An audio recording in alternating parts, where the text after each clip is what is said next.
Aujourd'hui, on va parler du carburateur. Le carburateur, c'est un peu la merde, hein. Je vous préviens, hein. Si vous arrivez jusqu'au bout, vous avez toute ma reconnaissance. Bon, ben vous l'aurez voulu.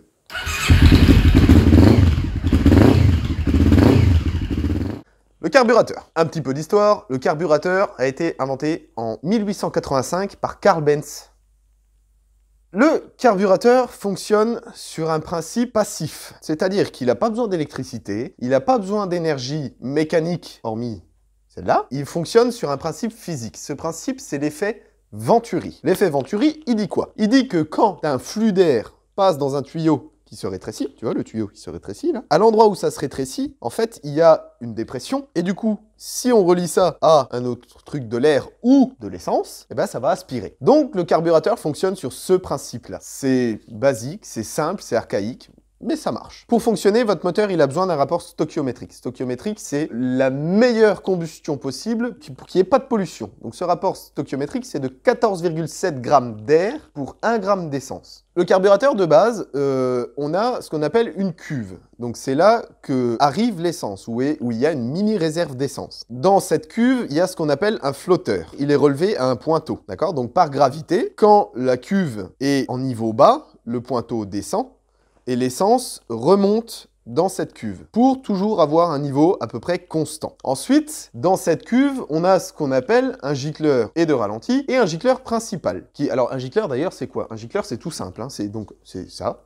Voilà. Un gicleur, c'est en fait une vis creuse avec un trou dedans, et ce trou est calibré. Comme ça, on a différentes tailles de gicleurs de ralenti ou des gicleurs principaux, on a différentes tailles, et c'est donc ce trou qu'on calibre pour laisser passer ce qu'on veut en essence. Et c'est par ce biais que l'essence va être aspirée. Donc on a un phénomène de dépression qui aspire l'essence. Ensuite, dans votre conduit de carburation, d'alimentation, on a ce qu'on appelle un papillon. Le papillon, c'est une plaque en métal, et quand on accélère, ça pivote et ça laisse passer plus ou moins d'air. En même temps, en parallèle, on a un circuit d'air qui passe au-dessus, qui est relié à ce qu'on appelle une membrane. D'accord? La membrane est reliée à un boisseau et à une aiguille.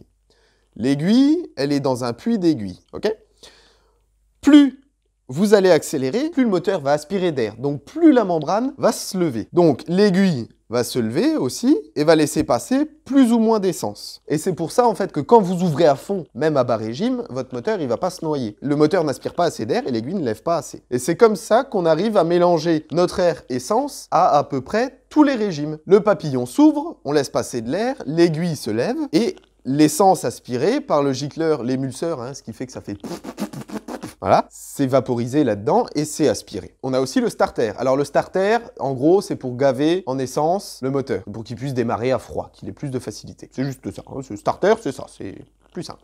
Quand vous accélérez, en fait, vous ne jouez pas sur l'aiguille d'essence, en fait, vous jouez sur de l'air. Et ce carburateur, passivement, va juste créer un mélange air-essence à tous les régimes. C'est plus simple dans le sens où, même si c'est un peu mal réglé, ça fonctionne quand même. Il n'y a pas besoin d'électricité, donc même si votre batterie est faible, à partir du moment où le moteur est entraîné, vous pourrez avoir de l'allumage. Donc le carburateur, c'est simple là-dessus. Là où c'est compliqué, c'est que le carburateur a besoin d'entretien et beaucoup d'attention. C'est-à-dire que si vous mettez un essence de mauvaise qualité, ou si votre fond de réservoir est rouillé, c'est pour ça quand vous achetez une moto, regardez bien le fond du réservoir s'il n'y a pas de rouille dedans, s'il n'y a pas de dépôt. Parce que les trous des vis de gicleur principal et de gicleur de ralenti, en fait, c'est vraiment des trous de la taille d'un cheveu. Donc si vous avez de la merde qui se fout dedans, ça se bouche et votre carburateur déconne. Au final, c'est compliqué et c'est simple à la fois parce qu'il n'y a pas tant de pièces que ça en fait. Et c'est pour ça que quand vous avez des pannes, c'est significatif. Si vous n'avez pas de reprise, bah, c'est peut-être un gicleur bouché ou quelque chose comme ça. Mais le carburateur est assez simple là-dessus. Vous pouvez en avoir 1, 2, 3 ou 4. En général, il y a un carburateur par cylindre. Et du coup, l'entretien sur les carburateurs qu'il y a souvent à faire,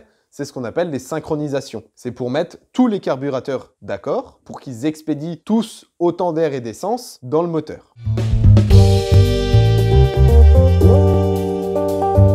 Ensuite, à partir des années fin 90, début 2000, on est passé à ce qu'on appelle l'injection. L'injection, c'est bien et c'est pas bien à la fois. C'est bien parce que du coup, c'est commandé électroniquement. C'est-à-dire que vous avez des capteurs absolument partout et c'est un calculateur qui va dire à l'injecteur d'envoyer ça ou ça. Donc vous aurez toujours un rapport air-essence pareil. Un injecteur, ça fonctionne comment? Un injecteur, en fait, c'est une électrovanne. C'est-à-dire que quand vous démarrez votre moto, vous entendez la pompe d'injection. Vous verrez, ceux qui ont des motos à injection, quand vous démarrez, le bruit que vous entendez, c'est votre pompe à injection qui se met en marche et qui met le circuit d'essence sous pression. Et l'injecteur, il va juste s'ouvrir et se fermer. Alors, on a ce qu'on appelle des injections directes et des injections indirectes. Les injections directes, en fait, l'injecteur est directement dans la chambre de combustion pour avoir le meilleur rapport air-essence possible. On a aussi ce qu'on appelle l'injection indirecte, c'est-à-dire que l'injecteur n'est pas dans la chambre de combustion, il est plus loin. Il est au niveau du conduit d'admission, avant les soupapes, et vous pouvez avoir une injection indirecte monopoint ou multipoint. Vous avez un injecteur par rang de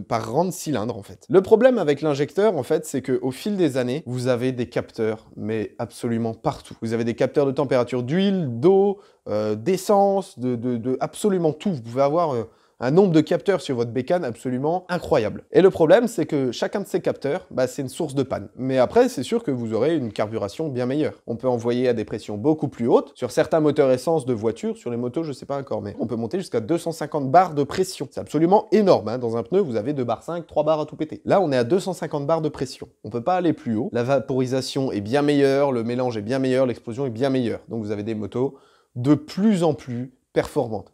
Et c'est pour ça qu'actuellement, avec des motos de 750 cm3, on peut tirer plus de 100 chevaux. Là, c'est un 750, elle fait 73 chevaux. Mais avec les injecteurs, on peut avoir beaucoup plus de performance. L'injection, c'est bien, mais de mon point de vue, de mon avis personnel, c'est un peu triste. C'est un peu triste parce que, voilà, c'est l'injection, c'est partout tous pareil. Ça a moins de charme. Un carburateur, c'est un peu plus old school. Tu sais pas si elle va trop démarrer ou pas, mais grosso modo, pour un truc qui a plus de 150 ans, ça marche plutôt bien. Cet épisode, il est un peu hardcore pour moi, parce que c'est quelque chose que je connais les principes, mais je ne connais pas sur le bout des doigts, tu vois. Donc j'ai essayé de vous expliquer grosso modo comment ça fonctionne. S'il y en a qui ont des trucs à rajouter, mettez-le dans les commentaires, hein, c'est toujours ça de prix. Si j'ai dit des conneries, c'est pas la peine d'insulter, hein. On se calme. Il y a d'autres trucs sur lesquels je suis bien meilleur. Carburation, voilà, hein, on fait ce qu'on peut avec ce qu'on a. Et dans tous les cas, moi j'espère que cet épisode, ça vous aura plu, et je vous fais à tous des bons gros V, bien massifs des familles. Voilà. Ça, c'est fait. Et on a un phénomène de dépression aussi pour l'air. Non, c'est pas comme ça. Comment je pourrais expliquer ça? Donc, pour... comment on pourrait expliquer cette merde? Réfléchis un chouille pour que les gens aient des images.